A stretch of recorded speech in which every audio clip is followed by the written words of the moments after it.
Welcome back to the channel. Today we're reacting to an interview on Nichelle Nichols, her journey from Star Trek to NASA. Before this video starts, I want you to consider visiting my second YouTube channel titled See My Power. It's the men's version to this YouTube channel. Help me get this video to 1,000 likes. And as always, don't forget to like, share, watch more videos, and subscribe to the channel. Right in. Good? Good. Marker?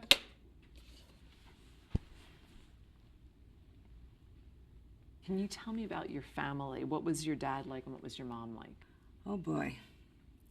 Well, Dad had 3 daughters, and Mom had 1 son when they met.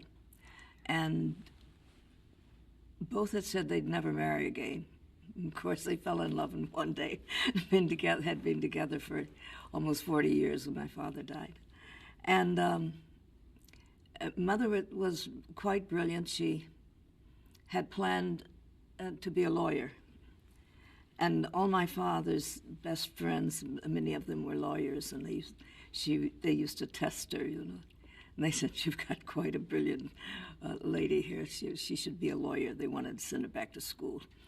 And but together they brought 6 children in the world.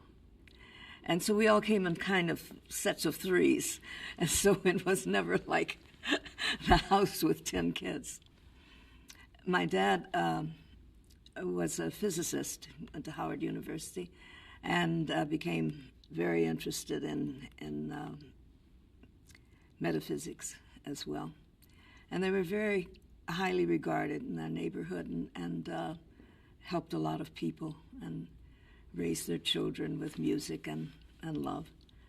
And I think they were pretty special. What were your parents' expectation of you, and was it a given that you would work? To be the best that I could be of whatever I was going to be. To know what I wanted, go after it, and be the best that I could be. My dad said, "No one can be better than you if you are at your best." Let me know, what did your parents expect out of you? And you're no better than anyone else, but no one else is better than you.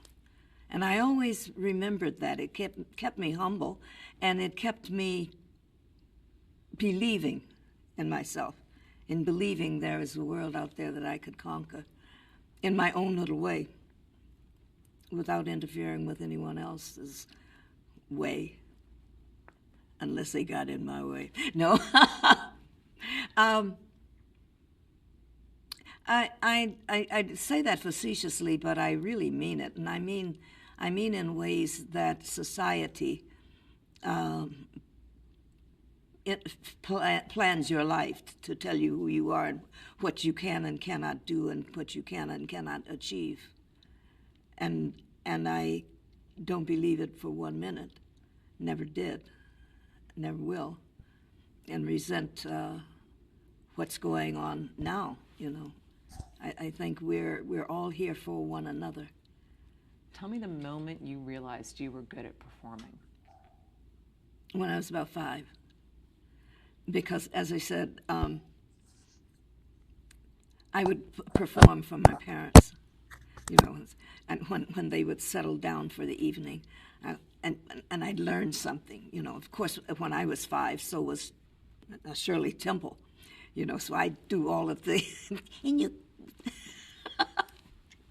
and Mom used to do my hair in Shirley Temple curls. It was so funny, and I loved it, you know. Later, I began to write music, and I got into a performance. And then when I was 14, I was coming home from school, and Mother's out saying, come, quick. So I ran home and said, "What, Mom?" And she said, "Your dance teacher called, and they want you down at the audition. She's going to be in a big show and wants you to be in it too." It was called the College Inn Story at the Sherman Hotel in Chicago. I'm from Chicago. And so she said, "But Miss Nichols, would you do something about her hair? to make her look a little older. And I had long black hair, And so Mother took my hair and pulled it up at top and made, I don't know what she did to it, and put something beautiful, pearls or something around it. And put some of her beautiful earrings, very small but very pretty. And then she put the suit on me, and she looked at me, and my big sister had given me a pair of shoes that Mother and Daddy wouldn't let me wear. They were first platforms that you've ever seen and had an ankle strap on them. And I had long, pretty legs. So Mother let me wear them for the first time, but I had to walk around the house in them, but I'd been practicing when nobody was looking anyway. And and first time that I went on the elevated by myself downtown to the Sherman place, and I walked in, tall, and nobody recognized me in the company. And I walked over to the stage, and Ernie Byfield was sitting there, and they were all just having conversation, waiting for me. And said she should be here any minute, And my teacher didn't recognize me. I looked so adult. So 14, you're already working a professional job and Yes. going to school full Yes, time. yes. I had to maintain my the average that I had at that time, which was a B plus, and so but school came rather easy for me. Anything I was interested in was easy, so I was interested in everything. I was the only one that got good marks in science, because girls weren't supposed to like science. I thought science was fun. I was 14. We went in there about October the 1st, I think, and then December 28th, just a few days before the end of the year, I turned 15. We were there. We went in for 6 weeks, and we were there a year. And at that time, everybody who was anybody who came to town stayed there, because the big supper club where we were, the College Inn, was famous from the 20s.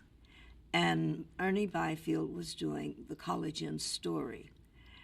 And so someone played Fred and Adele Astaire all the way to Catherine Dunham and her Barefoot Dancers. They said she can't come in with her barefoot dancers. So he said, yes, she is. So she did one there, and she did an Apache number with heels on, It was very, very, very famous. He broke the color barrier. And the top entertainers could come and perform, like Duke Ellington, Sarah Vaughan, all of the top people, Lena Horne. They played the Chicago Theater, and they had to go on the other side of town because they couldn't, or played Ernie Byfield's first one who played black performers in his supper club. You played the theaters, but you didn't play the supper clubs.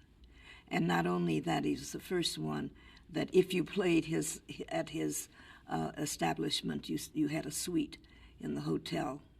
And that was the first time it ever happened. And so I had a suite.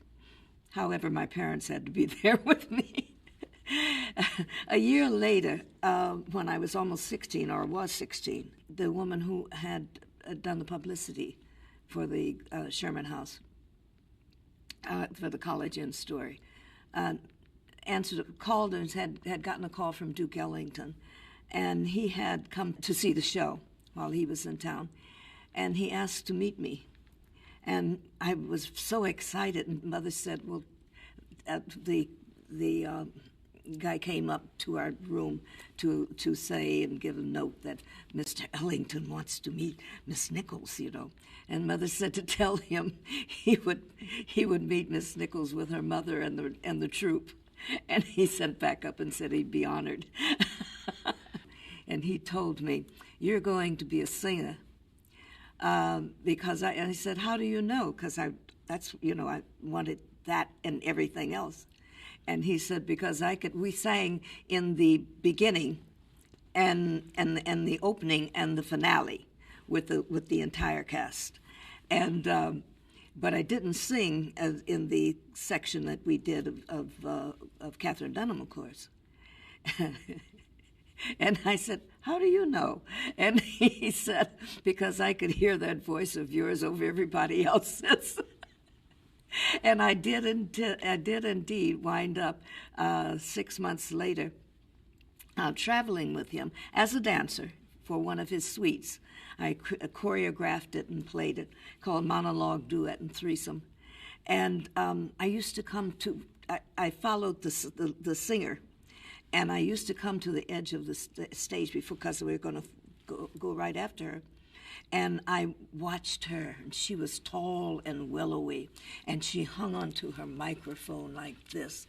And so one day, we were almost at the end of the tour, and Mr. Ellington called me into his dressing room.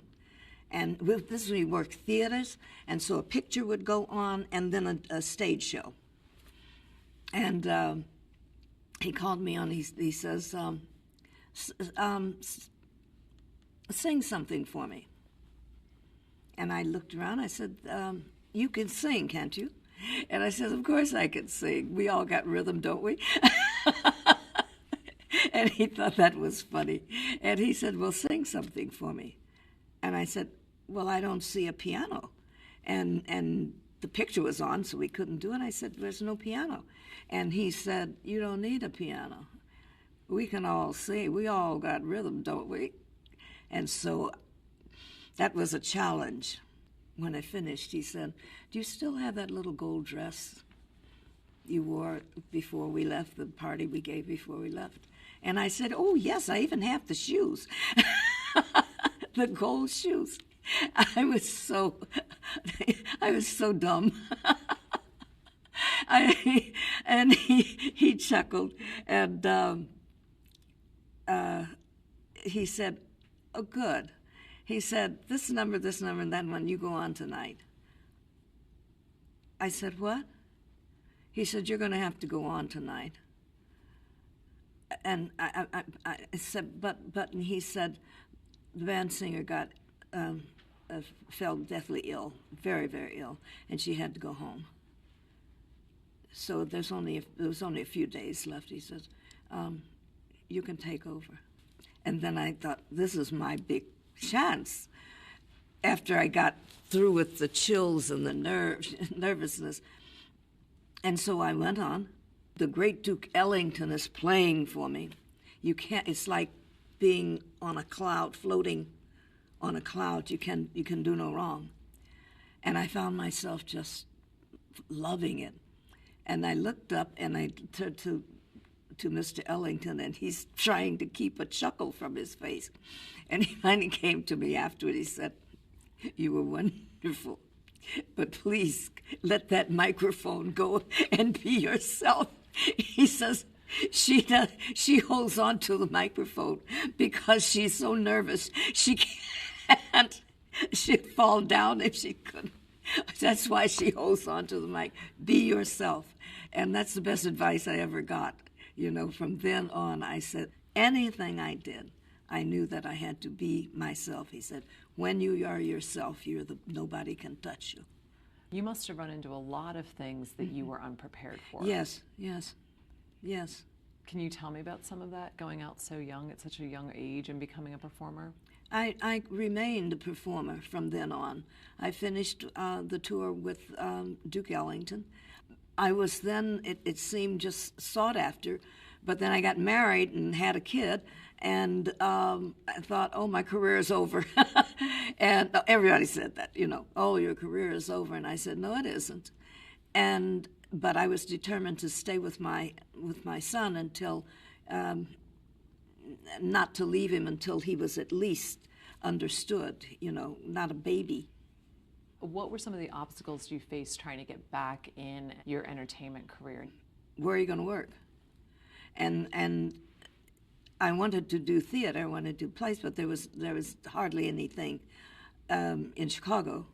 And if you're going to get anything, it would be New York, you know.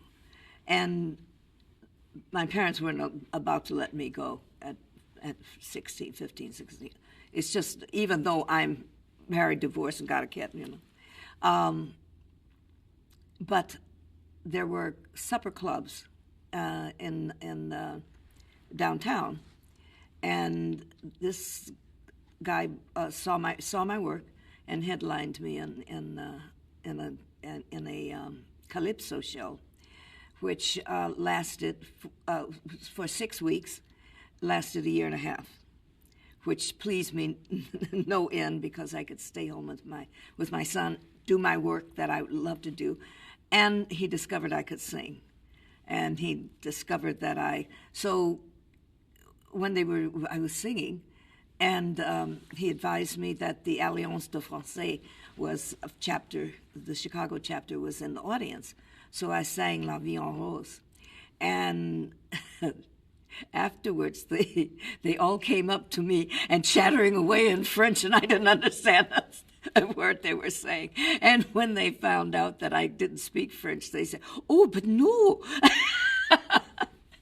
And I loved that, and I knew that's I think is when I really knew showbiz was for me, and I love the theater, I love the theater of it, I love the live contact, and then I got into plays and so forth, and went from there. How did the job on Star Trek come about? They hadn't sent the script, and had no idea what it's about, and they said, "You read the role." It was 3 characters, somebody named Bones, somebody named Kirk, somebody named Spock. And they said, "Would you read the part of Spock?" Let me know in the comments, were you a fan of the Star Trek episodes? I looked at it, woo, really good scene, 3 pages full of just those 3 characters. And so I read it, and I said, "Well, tell me something about this character. What is she like?" They looked at me, and they said, "Don't you know anything about this show?" And I said, "No, I've been in Europe." And they said, "Spock is not a she. Is well, let's put it this way. Leonard Nimoy wouldn't be very happy about it." You know, "Could she be a woman?" I said, and he said, "Yes, she could, but Leonard Nimoy wouldn't be very happy about it." And I said, "Oh, so it's cast." And I said, "Then why am I reading it?" "Because it's the closest thing possibly to your character. You're the chief communications officer." And I said, "Oh, okay, so what are the characteristics?" And they told me, and that's how I read for it. And I took those characteristics and of no nonsense, that clean, pulled all the things apart except just what I do. And we went. He said, "You probably don't want to read the whole script. Don't the whole 3 year." So we just want to get a feel.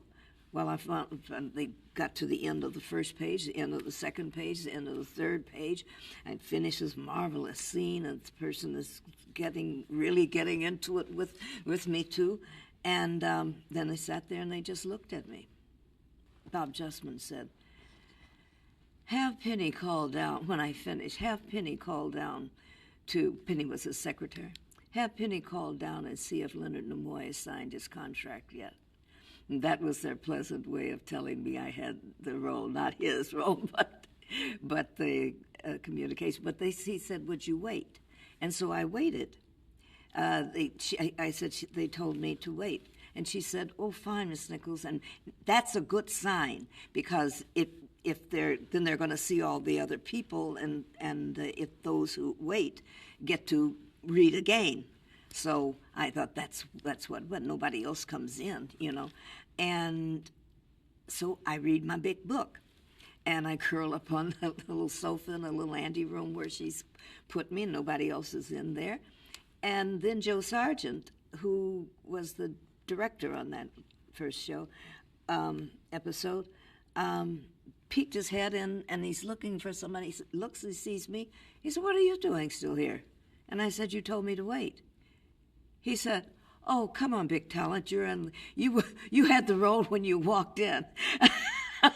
Now, did you take that role intentionally to be a trailblazer? I mean, you were about to be one of the few African American women with a weekly television show as a spot every single week. Was that your intention, taking that role? Did you even think of that at the time?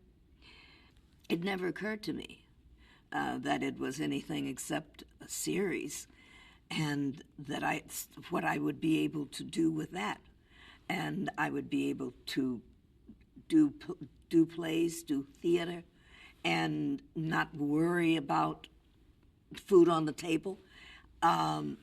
It didn't occur to me that there was more to it, only if it lasts long enough. And a lot of shows weren't, and I didn't know what it was about. Really, science fiction wasn't a big thing then, and people would go science fiction and look at you cross-eyed, and much less did I realize the impact it would have on people's lives across the country and across the world, and in the most unlikely places. Tell me How much of an impact did Star Trek have on your life?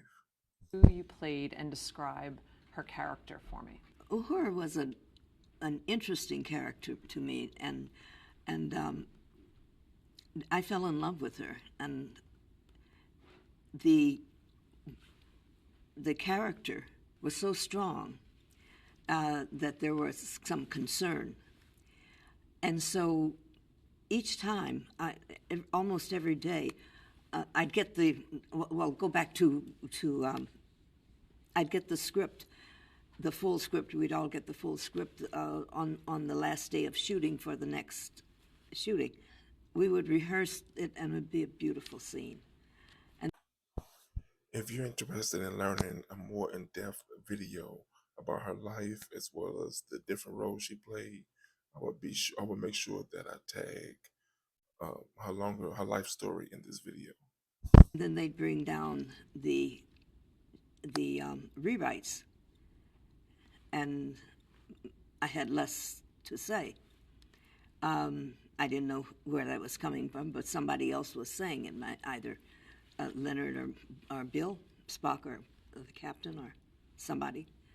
And then it kept happening. So you'd get the pink pages and the blue pages and the yellow pages and the orchid pages, and what was started out to be a beautiful participation became yes sir, no sir, I can't reach Starfleet Command, sir, that kind of thing. I spoke about it, and I said it's not natural because this is the command crew. What was the thing that made you stay? What made you decide to stay on the show? I went respectfully, wrote out my letter of resignation, and said at the end of the evening, because they can't hold me, that I thanked him for everything that he had done, and that I'm now getting offers, and that my aim is Broadway. I want the theater, and I miss it, and I wish to leave the show at the end of the season. And Gene could not believe it. He just looked at me and he said, "You can't do this. Don't you know what I'm trying to achieve here? I know how you feel." And I didn't say anything, and I just was resolute and in my heart. And he said, "Okay," and I handed him, he said, "Why don't you do this? Take the weekend and think about it. Think about what we're achieving here. And if you still feel the same way on Monday, come back Monday and you can go with my blessings. I won't like it, but you'll have my blessings. And I said, okay, Gene, thank you. And I walked away with trepidation and a big sigh, a relief. I realized how much I had been putting up with, from the guard at the gate to the some of the other people, guy that worked in the front office.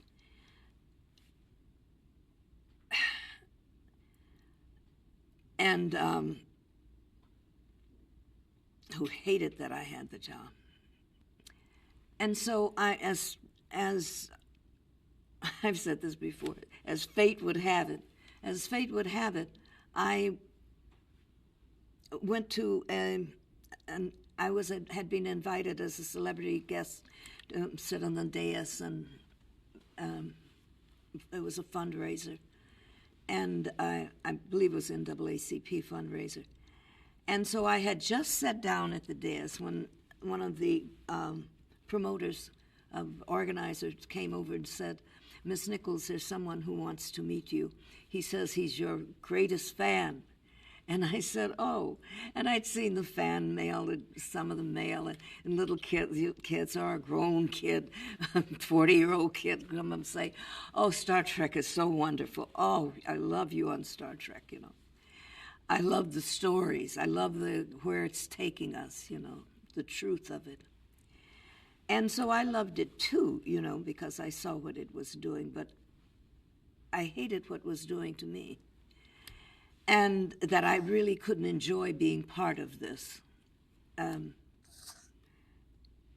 because I never knew what was coming at me. So I could never plan a scene. I could never, because it would not be my scene anymore. I wouldn't be part of the scene. I was just an adjunct. I remember thinking, I don't know who that. There's someone who wants to meet you. He says he's your greatest fan, and I'm thinking it's a Trekker. So I said, oh, thank you, and I stood up and went to turn around, and went to stand up, and I turned around and looked straight in the face of Dr. Martin Luther King, who was this beautiful smile on his face, walking toward me. And I thought, I don't know who that little Trekker is that wanted to meet me, but he's going to have to wait, because this is my leader coming to me, and he's smiling. He introduced Dr. King to me, and I'm like, hello, Dr. King. And I shook his hand, and he said, Ms. Nichols, I am the fan. I am your greatest admirer. He said, the work you are doing, you may not know how important it is, but we who are fighting the good fight stop and watch you when on. I want you to take some time and think about that. Can you imagine someone to that magnitude coming to you and letting you know that they are your greatest fan? Let me know in the comments, how do you think that would make you feel? Thursday night when you're on. And I was like, what? And he was so complimentary, and yet he was serious with me. He said, the times, you know, are such that anything that encourages us to do that which we know is right. When we are out there, we know that Uhura is there. The 23rd century tells us we are the beginning, and that is where we're going. Television is one of the greatest teachers. People look on television. They used to say, I know it's true because I read it in the newspaper. But now they look on TV and they know it's true because it's there. This man, Gene Roddenberry, has created much more than probably. I wonder if he knows. And I said, I think he does, you know. And I said, thank you so much, Dr. King. It means so much to me. And I am going to miss my co-stars because they're, and he says, what are you talking about? And I said, I'm leaving the show because I have an offer to, and that's as far as I got. He said, you cannot do that. This man, Gene Roddenberry, has changed the face of television forever unless you leave. He said, you are the chief communications officer on a 5-year mission. What does that tell us? If you leave, what, you were a flake? That kind of, he didn't actually use that word, but he meant that. He said, Uhura is more than just a communications officer. You're a symbol. Young people look at you and they understand. You're part of them. You have created this role in such a manner, with such dignity and such beauty. And humor when you're off the ship, when you're off work, off the command crew. He says, but you're on the command crew. You're one of the command. Where are you going? He said, you cannot do this. You have a greater good. This is a greater good. And he says, then he lectured me some more, and then he says, and besides, you're the only one, Star Trek is the only show that my wife Coretta and I allow our little children to stay up late and watch, and you are their hero. And I laughed. Dr. King, his children, and somebody else is a hero. He's my leader, you know. And he said I could not go, and all I could think of the next 2 days was. Let me know in the comments if you was her. If not Martin Luther King, who could change your mind in that situation? What he had said. He says, you've created this character with intelligence and beauty and compassion. You belong here. Besides, you're fourth in command. Now, that was the first time I heard I was fourth in command. So I go back to Gene Roddenberry Monday morning, and I said, Gene, and I tell him what transpired, and I tell him what Dr. King has said. And I said, if you still want me to stay, I will. It made such sense, and I know what you are trying to do. And Gene took a big sigh, and he said, God bless Dr. Martin Luther King. You're right, somebody knows what I'm trying to achieve here. And he reached in his drawer, and he pulled out the letter of resignation, and he handed it to me. It was in 1,000 pieces. And I looked at him, and there was a tear coming down that big, strong face of his. He said, God bless Dr. Martin Luther King. Somebody knows what I'm doing. Can you talk a little bit about one of the quintessential scenes, which was the kiss between Uhura and Captain Kirk? Whew. There was a scene that was, I guess, changed the face of television forever. It was a scene in which, for the first time, one of the first times I got to get off the bridge. And it was what would become the first interracial kiss. We were being forced by these people who had tremendous kinetic powers and could force people to do their bidding. And they decided to have us entertain them. Let me know in the conversation. Let me know in the comments if you remember that TV show, that episode. And with a love scene. And the scene culminated in them forcing Captain Kirk and Lieutenant Uhura to kiss. Now, if it had been any other actress than a black actress, it would have been just a scene. But it stirred so much controversy in the studio. The director stopped us. The script plainly says he's in her arm and she's nervous, she's fighting it, they're trying to fight it, and they come together and they kiss. So Bill Shatner was just delighted. He said, I knew I'd get you in my arms one day. And we're laughing. I said, oh, shut up. So the director stops and he says, Bill, what are you doing? He said, what do you mean, what am I doing? I'm kissing Lieutenant Uhura. They're forcing me to. And he says, but Bill, and he comes up to Bill, and he's talking to Bill in his eyes like I'm not there. Bill was very angry about it. So they called Gene Roddenberry, and 2 suits from NBC. And the suits are standing over there, and Gene comes in, what's the matter? And he said, well, this is what was up, and he's there, and they actually kissed.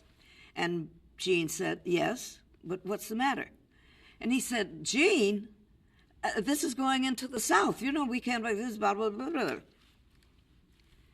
And Gene said, oh, I see. But what's the matter? And he said, what do you suggest? He said, well, you can take an arm and then they don't kiss. He says, but I mean, am I the only one who's not crazy? And so Gene said, I see your point. Shoot it both ways. And the guy said, okay, Bill, where's Nichelle? I was standing right there, and I walked over and got to my place. And he said, now, we'll shoot it both ways. So Bill said, fine, can I shoot the one with the kiss first? And so we did 6 takes or 8 takes. And then he finally said, Bill, we've got 3 more minutes to left, because Bill kept saying, it doesn't feel right. I think maybe I'm holding her. Are you getting a good shot? Maybe I can just, And we did the kiss. He said, could I get the one? He says, oh, of course. Why didn't you say something? So now this guy crosses his eyes. He walks back over and he says, and action. And he's finally going to get the one without the kiss. He is so sure he's going to get the one, he's not even looking in the camera. And Bill takes me, and instead of the kiss that we kissed like this, he takes me over like this, and he looks up in the camera and crossed his eyes. He never saw it until, and he says, and cut. And of course, I can't use the shot. That is how the first interracial kiss happened on TV. Well, that's one story, but in general, what was the value of Star Trek as a show? Because it was so much bigger than just a television show in some ways. I think the value of Star Trek was it was every man. When you come, you see yourself for who you are. You can measure yourself by looking at Star Trek and measure yourself. What are you doing with your life? With others? How are you relating? Where are your prejudices? Before you put a mirror up to someone else, put it up to yourself. Because we all have wondrous qualities and strengths, and we all have weaknesses, and some of them are very ugly. And we let some of our worst traits, for one reason or other, dominate our lives. And we decide that one person is not worthy, or we can do without them. We can take away their security because mine is more important. And then you have to learn all over again. I'm pretty sure I'm not the only one that was a big fan of Nichelle Nichols. Tell me your thoughts about her as well as this interview in the comments. And as always, don't forget to like, share, watch more videos, and subscribe.